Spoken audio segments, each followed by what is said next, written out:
Hey guys, happy Valentine's Day. I'm sure a number of people already have their Valentine, you know. Well, for me, I have two. One is right here with me, that's my tablet I'm using to record. The other one is my laptop.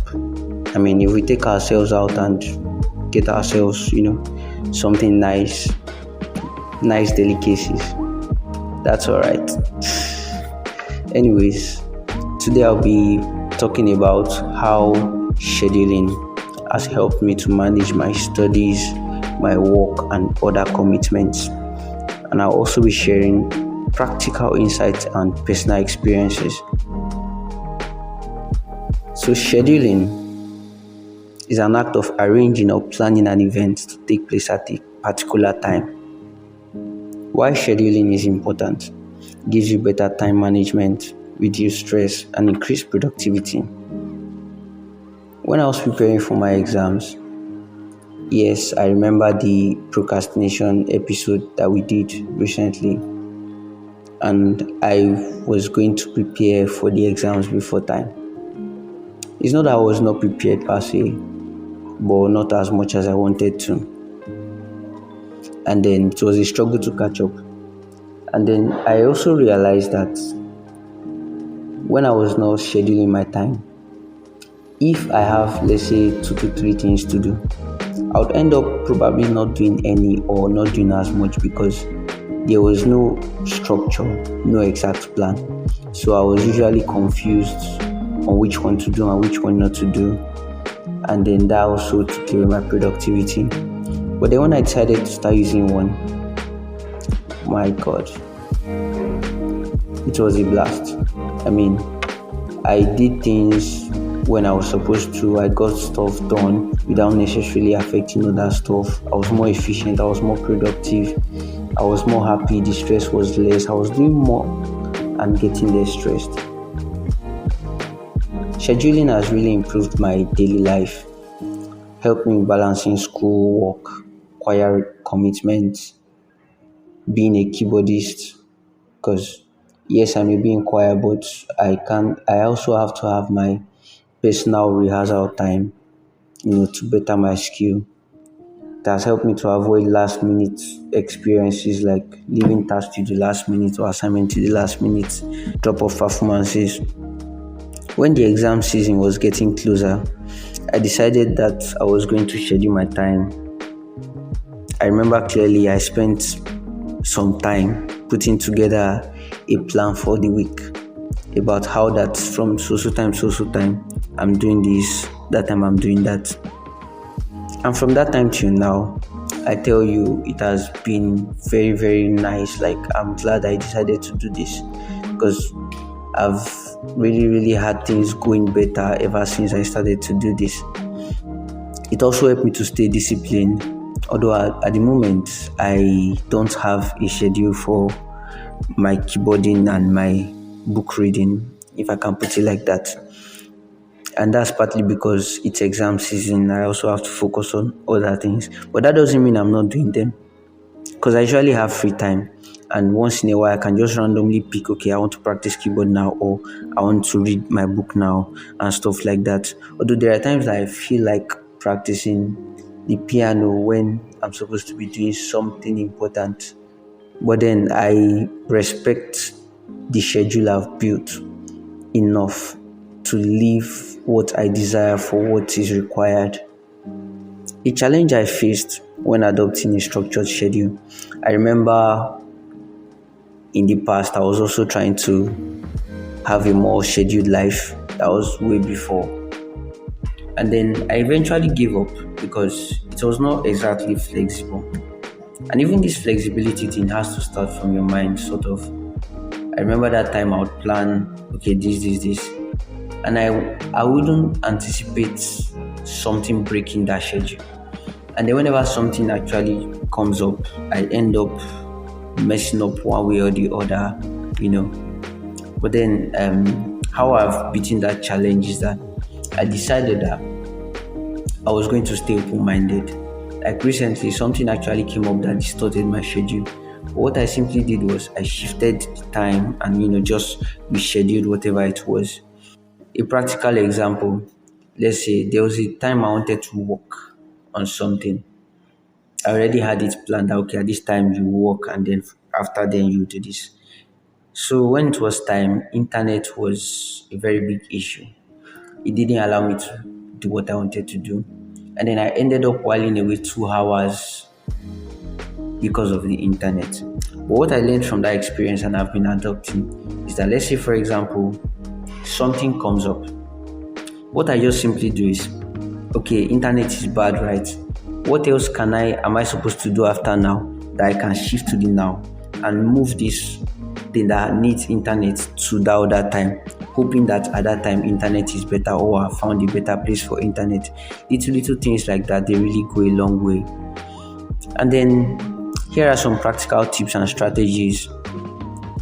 Time blocking. You have to allocate different time slots for different tasks. All the tasks have to have their defined time. Yes, they have to still stay flexible in the sense that if something comes up, it can still be adjusted.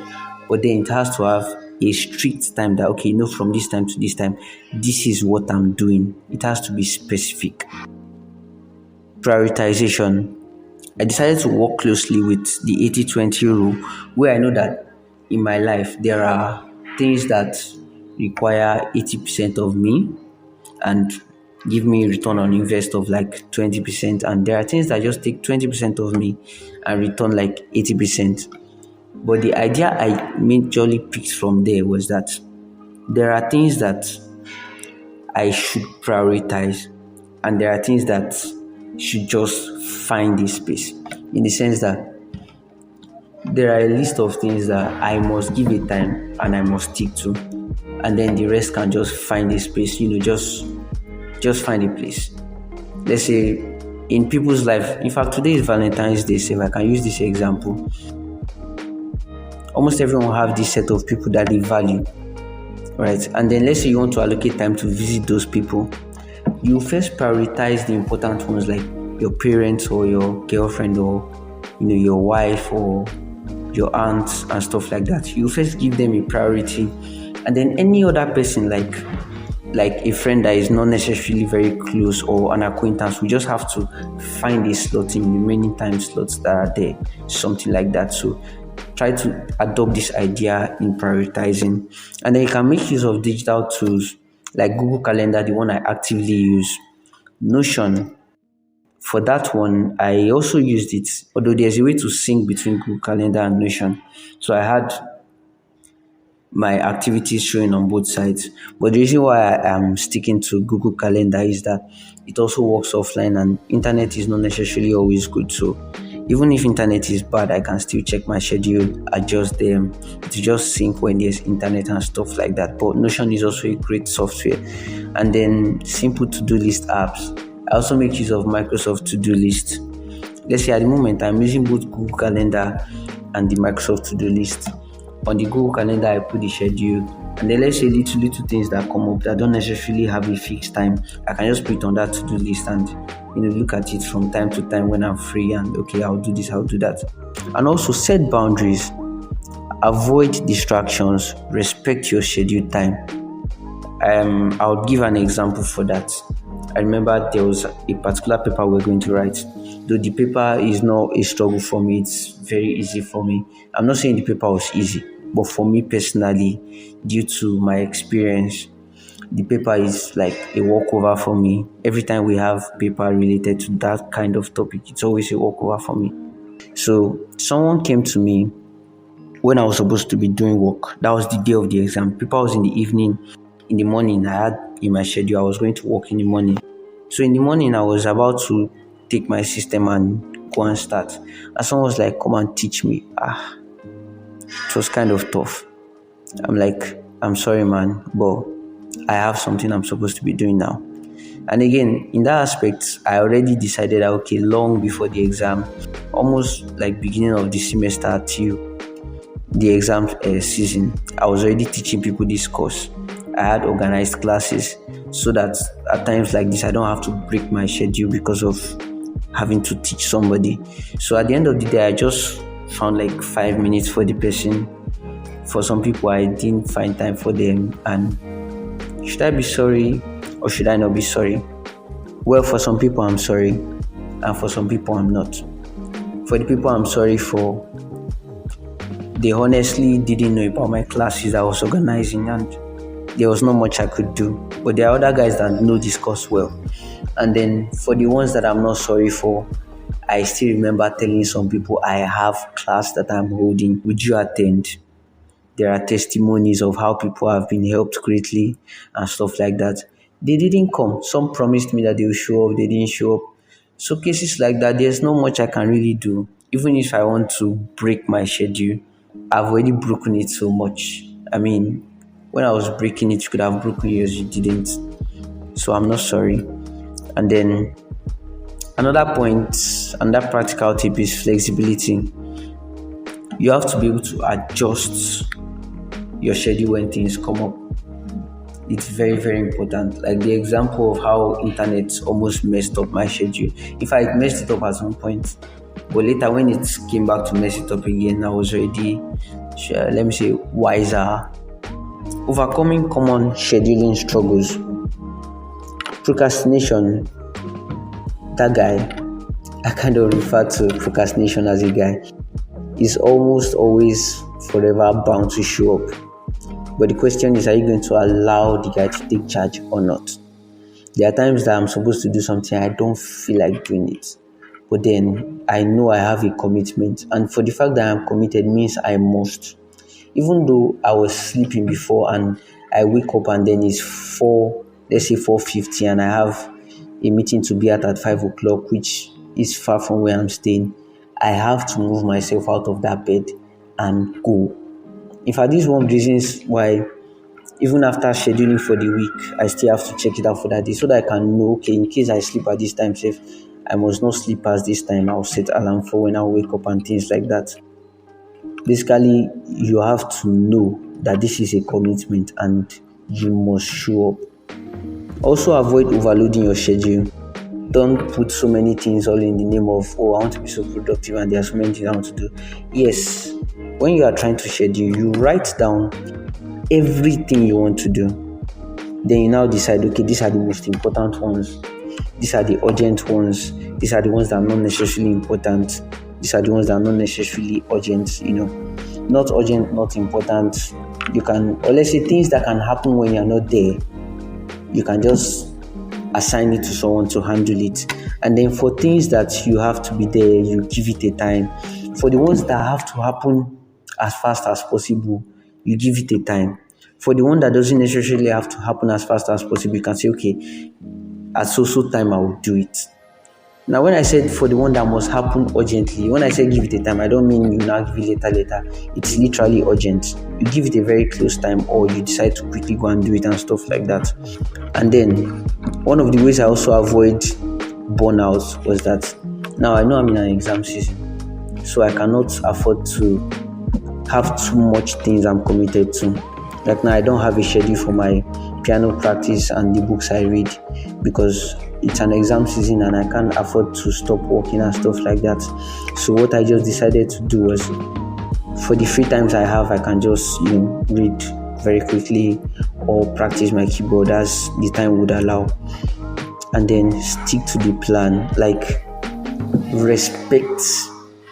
In fact, I see my schedule as a very highly respected authority, if I can put it like that.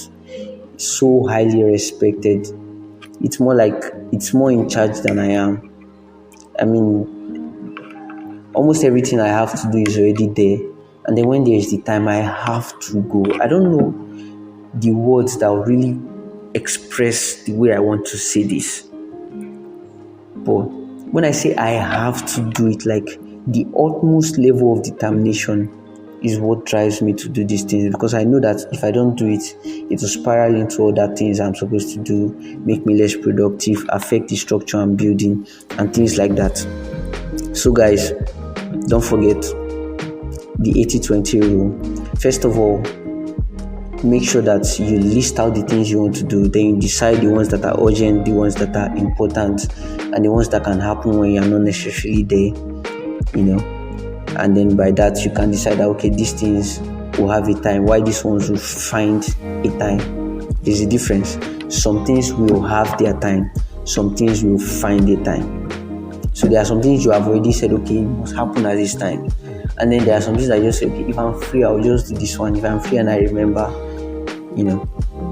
I really encourage you to start scheduling and see the impact. If you are new to scheduling, let's say you've never done it before, try it for 1 day or 2 days.